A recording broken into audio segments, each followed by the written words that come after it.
Hi family, how you doing today? I hope you're doing great.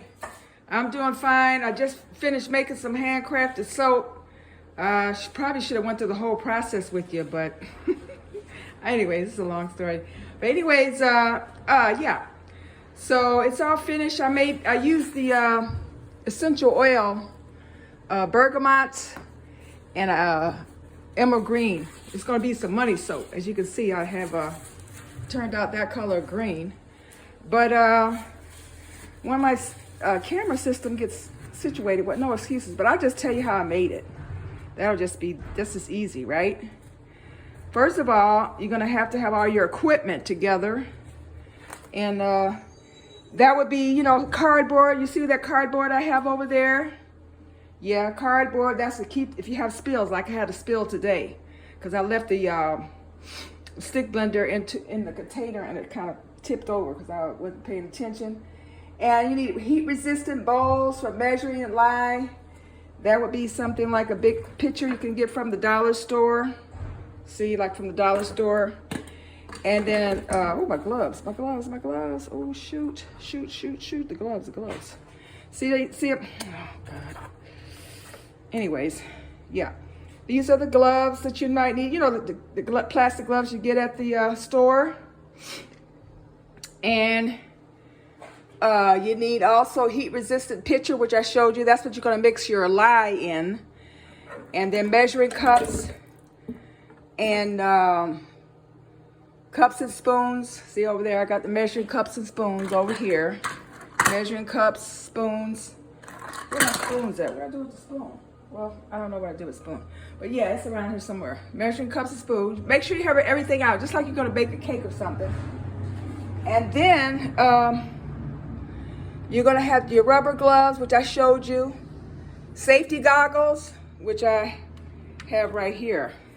Safety goggles. You can get these at, you can order them online or you can get them at your hardware store or Walmart. But if you go to soap supplies online or on Amazon, you can get some of those goggles. And a scale. See, I have a scale here. See the scales for measuring. And screwers. If you have some chopsticks, if you need to swirl, let's get a little bit more advanced. Soap molds, which I'll show you upstairs. A whisk. Where's my whisk at? Oh man, what a mess. Where's the whisk? You know, like an egg beater whisk. It's in here somewhere. I probably left it down in here. A whisk or something. So I don't know what I did with it. I'm not too organized, y'all, because I was trying to figure out how to pause this thing, but I'm having problems with it. And anyways, once you do that, you're gonna need some alcohol. Once you mix all the soap together, you need alcohol to spray on top so it doesn't get ashy. Okay? So basically all you do is, in this particular basic recipe here, ooh, what a mess I made. Anyways, yeah. You're gonna have gee, hold on a second. Whoa. Yeah, you're gonna have lye. First you make the lye water. This is gonna make about approximately 8 ounces of soap here. And see, this is a great book to get. It's by Soap Crafting. She has a website, Anna Marie, the Soap Queen. You go online, she has a lot of videos, but I'm just gonna show you. So you're gonna need like 3 ounces of sodium hydroxide, which is lye, 7.26 ounces of distilled water, and then, yeah. You measure it out on your scale, and then you mix it up with the whisk and set it aside. I always put mine in the garage out of the way. And then you're going to add your oils. 4 ounces of palm oil, 4 ounces of coconut oil, 14 ounces of olive oil. So once you measure out your water, you're going to add the lye to the water. You don't want to do it the other way around. You do it lye to the water, because otherwise it'll explode. And you mix it up together. See, like the picture here? That's the lye water. You mix it up. And then you add the oils, heat up the oils. You could, the palm oil right here it's going to be kind of stiff, so you can kind of loosen it up in the microwave, and you can melt down the coconut oil in the over the stove. So then once the oils are melted down, they're about 140 degrees, and the lye is about 120. We want to keep it like 120, 110 in that zone. And then you're going to add the lye water mixture to the oils, and then you're going to right there blend it together, and then pour it into your mold. See, pour it into the mold. But you can use all kind of molds. You can use a milk curtain mold, anything like that. Okay, what I'll do is wait a minute. See now, I'll show you the final product upstairs. Then what you do is take the once it's all, you pour it in the mold, put your colorant in there. I put about 1.5 ounces of color emerald green, and then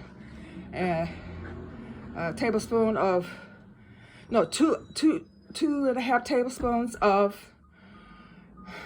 what is that? Bergamot essential oil, and 1 tablespoon of the emerald green. And then you're gonna wrap it up in an old blanket or a towel and let it set for 24 hours. See? That's it right there. See it? I'll take the plastic off. See, that's the soap right there. And you let it sit there for 24 hours undisturbed. That gives it a time to set, and the sulfonification, you know, all the chemicals gel together and form soap. So this is a very old skill. It started way back, you know, oh gosh. They used to use just ash and oil and salt and oil, and then finally somebody figured out how to do it. They trace it back to Kemet, you know, Egypt. Then, like in the when the Moors went to Spain, the Black Moors invaded Spain out of North Africa. Into Spain, they stayed there 7 centuries. So like from the 1400s all the way up to 1492, when they finally overthrew the Moors. But anyways, the Moors, the Black Moors, showed Europeans how to make soap and how to take baths. They didn't know how to take baths or anything like that, so they showed them how. So anyways, that's another long story. You can get into that. But yeah, this is part of our old lost art. You can make a living out of it, do it yourself. There's a lot of competition. It's been around for a while, like 20, if you had to start like 20 years ago, yeah, well.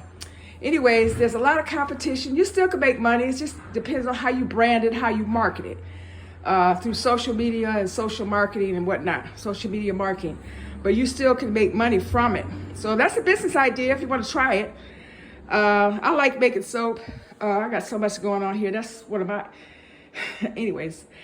Got a lot of irons, pots on the stove here. But I just like making, you can do it for a hobby, or you can do it to make money. It's a great hobby to make money.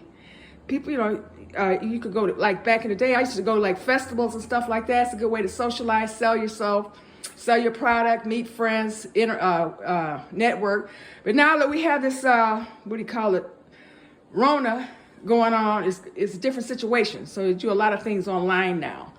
So we gotta, you know, redo what the old stuff we used to do. So that's why I kind of just laid low for a while. But now I'm getting back to making soaps and everything like that. So that's how we are. And I guess I probably should have showed you my, well, the plants are doing fine. Almost a couple of days I'll be able to eat them. But yeah, everything is fine. I hope you all are doing fine. Everything is nice and sunny here in Texas. It's probably about 60 today. But yeah. I'll talk to you later. Getting ready to clean up this big mess here, but we could go into detail if you want any one-on-one tutoring on how to do this. Hey, we could come shoot me an email. We'll go through it step by step. You can start that do-it-yourself career right there on your kitchen table. You know, I mean, we do have a lot of soap companies, but how many black soap companies do we have? We need all the black businesses we can get. And all these business ideas I'm giving you, it takes less than $100 to start them. And you could just turn it around and turn it into whatever you want to turn it into. You know, it's up to you how you market it and what's your branding and whatnot like that. So until the next time, folks, well, look at my mess here. Yeah, you take care and have a great day and be positive is, how considering everything. I know it's not always not possible, but just try to do a lot of positive self-talk, because that negative self-talk, it's hard. It will make things hard for you. You don't want to talk bad about yourself or overreact when things, because I could have overreacted and messed up the whole thing, because I stood I stood the stick blender in the little container, and I just went over here to do it, and lo and behold, the thing was falling down. I said, oh crap. I just kept my cool and kind of scraped it off. This was clean. I had cleaned it prior, and so I was able to save it, but that's fine. I'm the only one that's going to be using that anyway. But I'll show you the final product. See, once it sits for 24 hours, I'll take it out of the mold, slice it up, and then it has to cure for 6 weeks. Let's make sure that it's neutralized. So that's why with cold processed soap, it has to cure for 6 weeks. Now the next one I show you how to do, excuse me, is hot processing. And with hot processing, you'll be using a crock pot right here. And you can make that all, and you don't have to let it cure. You can use it as soon as you make it. Like you wait a couple of, maybe 24 hours. I always wait like a week though. But yeah, after that, you can use it automatically with a crock pot. But we'll go through that. All right, everybody. It's nice talking to you. Have a wonderful day, wonderful life. Hey, peace if you fight for it. But you got to fight for it. All right then, take care.